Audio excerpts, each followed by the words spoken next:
अथवा प्रभु का मिलन। क्यों? इसलिए कि ये देह जो हमने आपने ली है, अथवा हमने आपने जो इस देह को पाया है, इस देह को सारे देवता, सारी योनियाँ तरसती हैं कि हमको ये मानव शरीर एक बार मिल जाए। तो इसका परम लक्ष्य क्या है? कहते हैं, आया था किस काम को। हम यहाँ इस योनि में इसको पा करके किस लिए आए थे और क्या कर रहे हैं, थोड़ा सा इस पहले विचार कर लें। हमें क्या करना चाहिए इस पर विचार करें। आया था किस काम को, सोया चादर तान, सूरत संभालेगा फिर अपना आप पहचान। क्यों? 10 द्वारे का पिंजरा, ये हमारा आपका जो है, इसमें 10 दरवाजे हैं, गिन लो आप।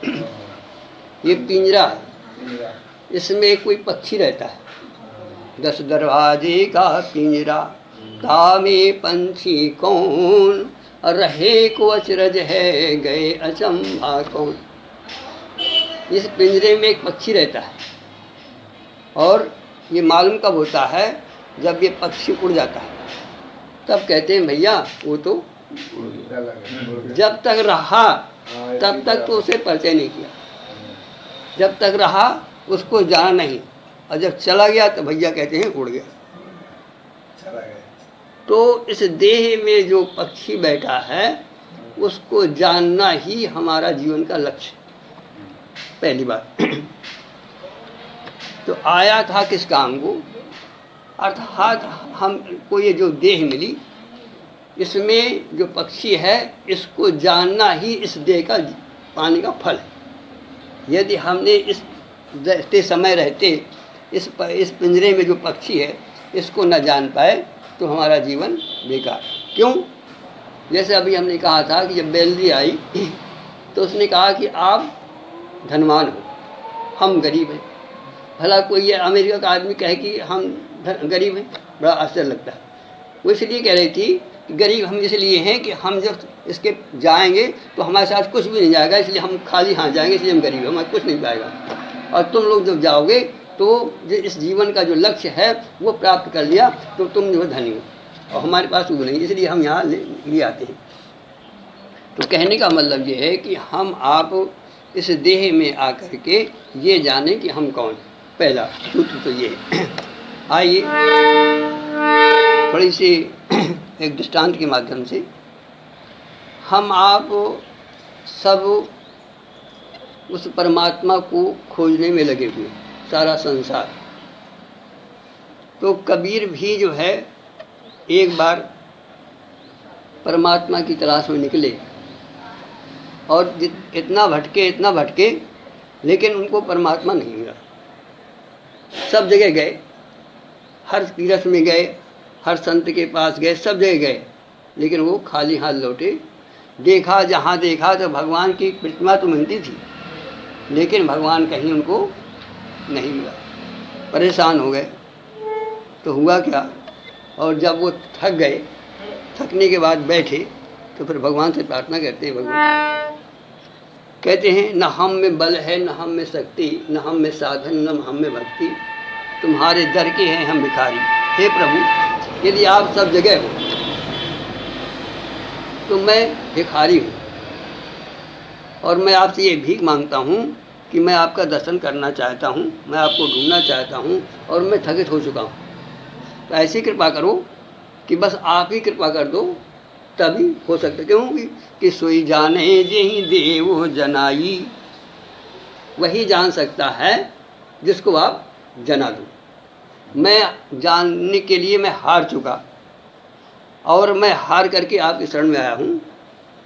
और ये भी प्रण है कि आप भगवान को जानना चाहो, आपने पुरुषार्थ से तो नहीं जान सकते। वही जान सकता है जिस पर वो कृपा कर दे। सोई जाने, कौन जाने, जेहि देव जनाई। अब प्रश्न उठता है, सोई जाने, कौन जाने? जो जानने का इच्छुक होगा उसी को जनाया जाएगा। पहली बात तो हमारे अंदर एक ये लालसा होना चाहिए कि हम परमात्मा को जानना चाहते हैं, और यदि हमारे अंदर ये लालसा है तो कोई ना कोई रास्ता मिल जाएगा। हमारे अंदर ये इच्छा हुई कि हमें सत्संग करना है तो आपको सत्संग मिल जाएगा। और यदि इच्छा ना हुई, हमारे आपके अंदर इच्छा है कि हमें बसवारी जाना है तो बसवारी का रास्ता मिल जाएगा आपको, और इतना नज़दीक बसवारी है। और यदि इच्छा नहीं हुई तो आप दुनिया में घूमे आओ लेकिन बसवारी नहीं जा पाओगे, क्योंकि इच्छा ही नहीं। तो कहने का विषय ये है कि हमारे अंदर जिज्ञासु होना चाहिए, जिज्ञासा होना चाहिए। हम लोग क्या करते थे, जिस समय गुरुदेव के पास पहुँचे तो वो यही कहा करते कि डॉक्टर साहब क्या चाहते हो, बोलो तुम्हें क्या चाहिए, तुम्हें प्रश्न करो, तुम क्या यहाँ आए तो क्यों आए, क्या तुम्हारे अंदर चाहते। बस हमारा ये उद्देश्य था कि भगवान, हमें भगवान की प्राप्ति कैसे, एक ही प्रश्न था हमारा। तो जब ये कहने का मतलब ये है कि जो हमारे अंदर जिज्ञासा जिस चीज़ की होगी वो चीज़ हमको हमने अपने बच्चे को खूब कहते हैं भैया तुम डॉक्टरी पढ़ लो, वो कहता मुझे नहीं पढ़ना। अब उसकी इच्छा नहीं तो हम क्या करेंगे, यदि उसकी इच्छा होगी तो रास्ता मिल जाएगा। तो हमारे आपके अंदर सबसे पहली बात इच्छा होनी चाहिए। क्या इच्छा होनी चाहिए? अच्छा, अब ये है कि हमारी इच्छा जैसे ये ब्याह करनी है तो ब्याह हो जाएगा आपका। हमारे पास इच्छा ये है कि हम करोड़पति बन जाए तो करोड़ बन जाओगे आप।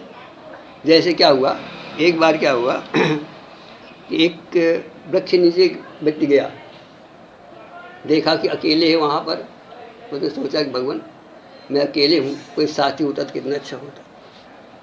तो हुआ क्या कि बस कल्पना की और हमारे साथ वो जो है उसका साथी वहाँ आ गया। बड़ा अच्छा रहा, जीवन चला। फिर उसी पेड़ के नीचे बैठ कर दोनों सोचते हैं कि कितना अच्छा होता कि हमारे एक पुत्र हो जाता। हुआ क्या, तुरंत पुत्र जो कि 9 महीने में आदमी में पुत्र आ गया। अब वो जब बड़ा हुआ तो उन्होंने कहा अब इसके जो है 20 साल का हो गया, प्रभु इसकी शादी हो जाती तो कितना अच्छा। शादी हो गई साहब। शादी होने के बाद फिर क्या हुआ, बड़ा हुआ, उन्होंने कहा इतने दिन हो गए, पोता नाती पोता हो जाए, नाती पोता हो जाए। अब सोचता है कि इतना बड़ा हमारा परिवार हो गया अब काफ़ी टाइम हो गया, अब तो लगता है कि हमारा समय आ गया। और सोचा कि भगवान कहीं ऐसा ना हो कि किसी दिन एक्सीडेंट हो जाए और हम चले जाए। कितना वो मूर्ख था। और वो हम आप सब वही बैठे हैं। हम ही ने सोचा था कि शादी हो जाए, हम ही ने सोचा था कि लड़का हो जाए, हम ही ने सोचा था बहू आ जाए, हम ही ने सोचा था नाती आ जाए, सब हो गया। और हम अभी सोच रहे हैं कि अब तो मरेंगे, तो मर जाओ। और यदि ये सोच बदल जाती और कहीं ये सोचते मार साहब कि भगवान इतना जीवन हो गया, सब कुछ मिल रहा है, भगवान आप भी मिल जाओ, क्या होता? इसी भक्ति मिल जाए। देखिए मन शत्रुपा ने इतनी आराधना की और उन्होंने कहा भाई क्या चाहते हो? तो कहने लगे चाहूँ तुम्हें समान सुत प्रभु सन कौन दुरा। मैं क्या छिपाऊँ, क्या छिपा सकता हूँ? मैं यही चाहता हूँ कि आपकी तरह पुत्र। देखिए कल्पतर था वो, भगवान सामने खड़े थे, लेकिन भगवान से क्या मांगा? भगवान से मांगा पुत्र। और शायद भगवान से ये कह देते चाहूँ तुम्हें समान नहीं, चाहूँ तुम्हें, तो वो भी पूरा हो जाता है ना। ऐसे ही हम आप, हमारे अंदर एक संकल्प होना चाहिए कि भगवान यदि कुछ देना है तो बस आप ही मेरे हो जाओ, बस यही मुझे बोल। जैसे उदाहरण मिलता है जिस समय केवट को प्रभु मिले और भगवान कहते हैं केवट क्या चाहते? तो कहते हैं केवट क्या कहता है? नाथ आज मैं काहे न पावा। अब इससे क्या दोगे आप? तो कहने का तात्पर्य हमारा यह विषय ये है कि हमारे अंदर जिज्ञासा हो तो राह निकल सकती है, और जिज्ञासा ही ना हो। हम कभी यहाँ आकर के यही ना पूछें डॉक्टर साहब जी बताइए कि हमें भगवान कैसे मिले, तो हम क्या बताएंगे? आप यदि जिज्ञासा है तो हो जाएगा।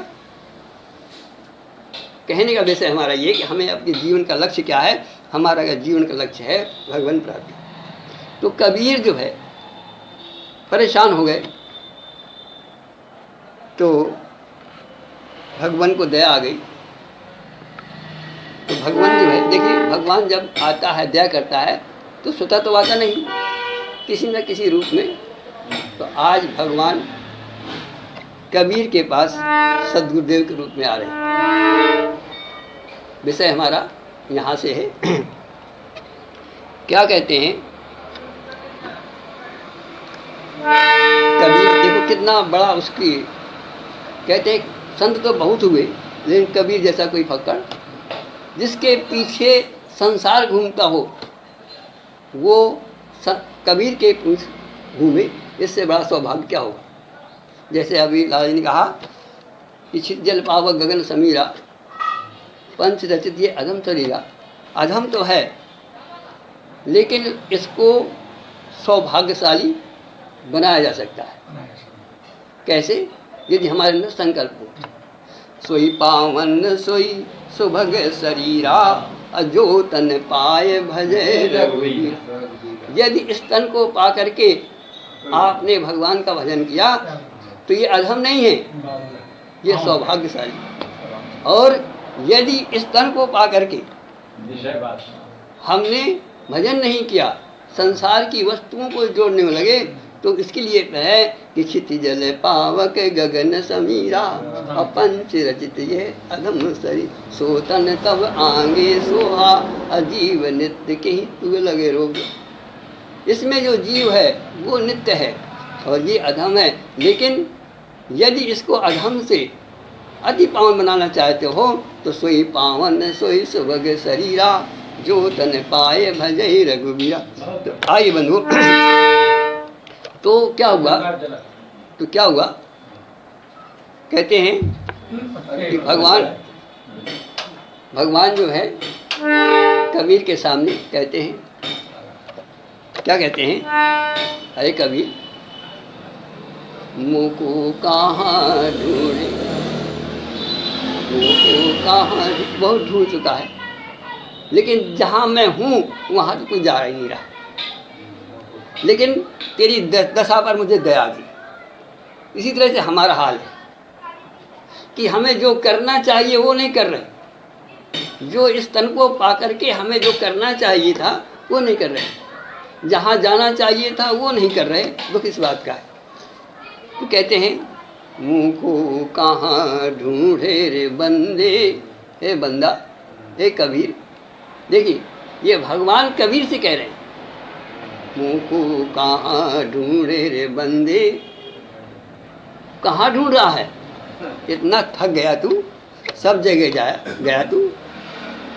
कबीर कहता महाराज कोई ऐसी जगह नहीं है जहाँ मैं न गया हूँ, लेकिन मुझे उसका दर्शन नहीं हो रहा और मैं उसको बेचैन।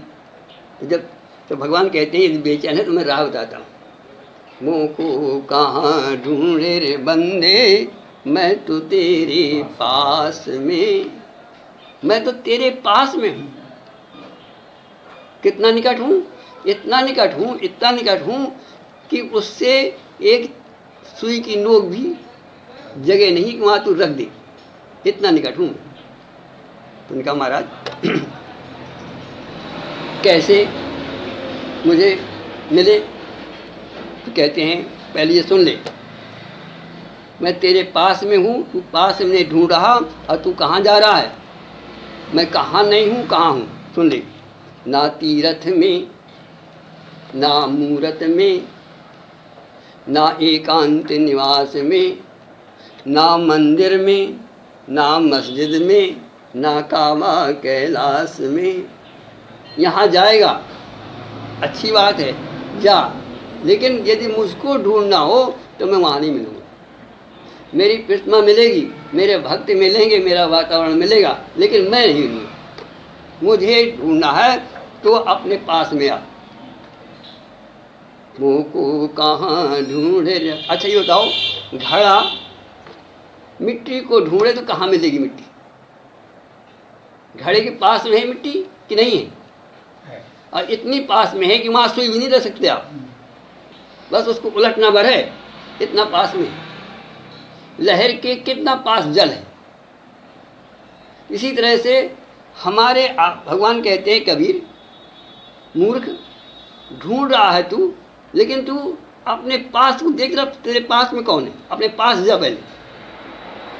मुँह को कहाँ ढूंढे रे बंदे, मैं तो तेरे पास में, ना तीरथ में, ना मूरत में, ना एकांत निवास में, ना मंदिर में, ना मस्जिद में, ना काबा कैलाश में, ना मैं जप में, ना मैं तप में, ना मैं क्रिया कर्म में रहता, नहीं योग संन्यास में। मुँह को कहाँ ढूंढे रे बंदे, मैं तो तेरे पास में। फिर कहते हैं, नहीं प्राण में, नहीं पिंड में, और नहीं ब्रह्मांड आकाश में, ना मैं पर्वत गुफा में रहता, ना मैं श्वासों के श्वास में। मुँह को कहाँ ढूंढे रे बंदे, मैं तो तेरे पास में।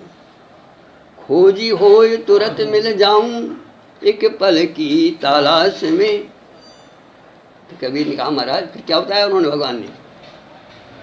कहते हैं, कबीर कहता है, तुझे भगवान ने क्या बताया सुन लो। कहे कबीर सुनो भाई साधो, और मैं तो हूँ एक विश्वास में। भगवान ने कहा बस ये विश्वास करो कि मैं तेरे पास में, इस बात पर विश्वास कर लो और पास में आ जाओ तो मिल जाएगा, नहीं कहीं भी ढूंढो वो मिलने वाला नहीं। घड़ा कितने नज़दीक है मिट्टी घड़े के, और घड़ा कहाँ जा रहा है? कोई जा रहा है वृंदावन, घड़ा जा रहा है बद्रीनाथ। जाना अच्छी बात है, लेकिन कहता है मैं नहीं मिलूँगा, खोज लो। हमारे अभी कल एक महिला जी हैं, हम कहाँ जा रहे हैं? हम जा रहे हैं चारों धाम। हमने कहा अच्छी बात है, बड़ी अच्छी बात है, वो आइए। कहने का तात्पर्य हमारा ये है कि यदि उसको भगवान की वाणी है, कबीर को समझा रहे हैं, कबीर यदि तुझे मुझे चाहिए तो मैं तेरे पास मिलूँगा। अब प्रश्न उठता है कि जैसे कबीर है ऐसे हम आप भी हैं, तो हमें आपको कहाँ मिलेगा? अपने पास में। तो हमारे पास में क्या है? जरा आओ अपने पास में, संसार को छोड़ो, आप अपने पास में देखो क्या है हमारे पास में नज़दीक। सबसे पास में आपको मिलेगा आपका शरीर। ध्यान देना मतलब इससे और कुछ, इससे नज़दीक क्या हो सकता है? अच्छा, अब शरीर के अंदर चलो, शरीर के अंदर क्या पास में है? आप देखोगे, आंख बंद करोगे तो क्या हुआ कि आप शरीर में आ गए, सबका छूट गया, हो गया। अब शरीर में देखो, शरीर में अब क्या, अब शरीर में हमारे पास कौन है? तो अब आपको मिलेंगी इंद्रियां, विषय करण सुर जीव समेता, सकल एक ते एक सचेता, और सब कर परम प्रकाशक जोई, राम अनादि अवधिपति। अब राम कहाँ है? वो इनको जो प्रकाशित कर रहा है, जहाँ से ये सब निकल रहे हैं, तो हम राम के पास जाना है हमको। कबीर का कहना है, भगवान कहते हैं कबीर मुँह का ढूंढना है तो मेरे पास में आ, अपने पास में आ। तो कहने का भाव हमारा ये है, यदि परमात्मा को ढूंढना है तो सबसे पहले जो हमारे नज़दीक है वहाँ पर आओ, और वो है आपका शरीर। अब इसको बंद करो आँखें, तो शरीर भी गया और संसार भी गया। अब केवल शरीर का अनुभव देखो। अब आपके शरीर में क्या पास में है? तो आप पाएंगे हमारे पास में है, सब हैं इंद्रियां। इंद्रिया से और नज़दीक चलो, इंद्रियों से पास मिलेगा इंद्रियों के देवता। और पास में चलो, इंद्रियों के पास मिलेगा मन, क्योंकि इंद्रियां मन से अलग नहीं होती, इंद्रियों से मन लगा हुआ है। तो इंद्रिय से पास क्या हुआ? शरीर से पास हुआ इंद्रियां नज़दीक, इंद्रियों से नज़दीक क्या हुआ? मन। अब मन के नज़दीक क्या है? मन के नज़दीक है बुद्धि, और बुद्धि के नज़दीक क्या है? आत्मा। आत्मा के नज़दीक क्या है? परमात्मा। अर्थात नज़दीक पहुँचो उसके।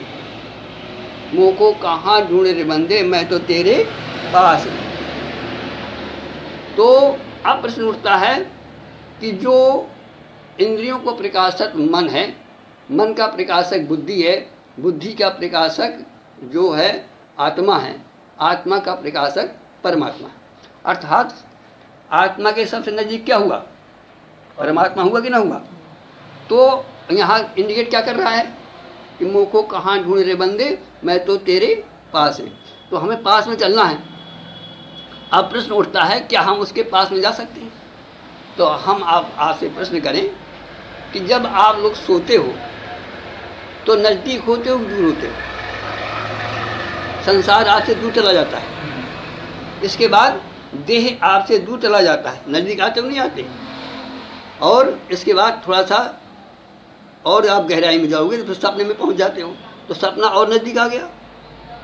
अच्छा, और इसके बाद फिर आप क्या करते हो कि और सपने को छोड़ देते हो और नीचे चले जाते हो, फिर वहाँ आप सो जाते हो। बस जहाँ आप सो जाते हो बस वहीं आत्मा और परमात्मा का मिलन। तो कहने का तात्पर्य क्या है कि परमात्मा हमारे नज़दीक है। तो जैसे हम नींद में इसको सब छोड़ते हुए अपने नज़दीक चले जाते हैं, तो भजन के माध्यम से, प्रभु के चिंतन के माध्यम से सब कुछ खोते हुए, सबसे हटते हुए नज़दीक चले जाओ, चले जाओ, चले जाओ, राम राम जपते रहो, सब उड़ जाएगा। जैसे नींद में सब उड़ जाता है, ऐसे प्रभु का चिंतन करो तो वो सब उड़ता चला जाएगा। और जब उड़ता चला जाएगा, आखिर में वही बचेगा जो नहीं जा सकता। तो सबसे नज़दीक क्या हुआ? सबसे नज़दीक हुआ आत्मा, और आत्मा से ही परमात्मा लगा हुआ है। लहर नीचे आए तो सागर है कि नहीं? तो लहर कहाँ ढूंढे उस सागर को? कहाँ जाएगी? वृंदावन। कहाँ जाएगी? मथुरा। जो जिससे उत्पन्न हुई है बस वही तो राम है। तो हमारा जहाँ से उद्गम होता है, जहाँ से हम आते हैं, वहीं पर हम चले जाएं तो कहते हैं मुँह को कहाँ ढूंढे रे बंदे। कहते कहा है कबीर सुनो भाई साधो, खोजी हो ये तुरंत मिल जाऊं एक पल की तलाश में। कहे कबीर सुनो भाई साधो, मैं तो हूँ एक विश्वास में। क्या विश्वास? कौन सा विश्वास? विश्वास यही हो जाए कि जो भगवान कहते हैं कबीर कहाँ ढूंढा, मुँह को कहाँ ढूंढ रहे बंदे। तो यदि हमें ये जीवन में विश्वास हो जाए, हम इस बात पर विश्वास कर लें कि परमात्मा हमारे सबसे नज़दीक है और हम नज़दीक में डूबते चल जाएं, तो बोलो मिलन हो सकता है कि नहीं होता? इसलिए बंधु, आज के सत्संग से हमें यही मिलता है कि हमारा लक्ष्य है परमात्मा का मिलन, आत्मा का मिलन, आत्मबोध। तो हम कहाँ ढूंढेंगे? कहाँ मिलेगा? वो अंतरंग मिलेगा। और अंतरंग जाओ, कैसे जाओ? जैसे हम रोजाना जाते हैं। लहर रोजाना सागर में बैठती है और वहीं से उठती है। इसी तरह से हम आप रोजाना उसी में गोता मारते हैं और वहीं से आते हैं। लेकिन ये राज हम नहीं जान पाते कि हम कहाँ से आए और कहाँ चले गए, क्योंकि हम उस समय हम सो जाते हैं। इसलिए कहा किसी ने, एक ही रास्ता है कि उठे जागे मूसा, फिर भोर भरी अब नहीं कहाँ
सागर हमेशा जागता रहता है और लहर जाके डुबकी मार जाती है, सो जाती है।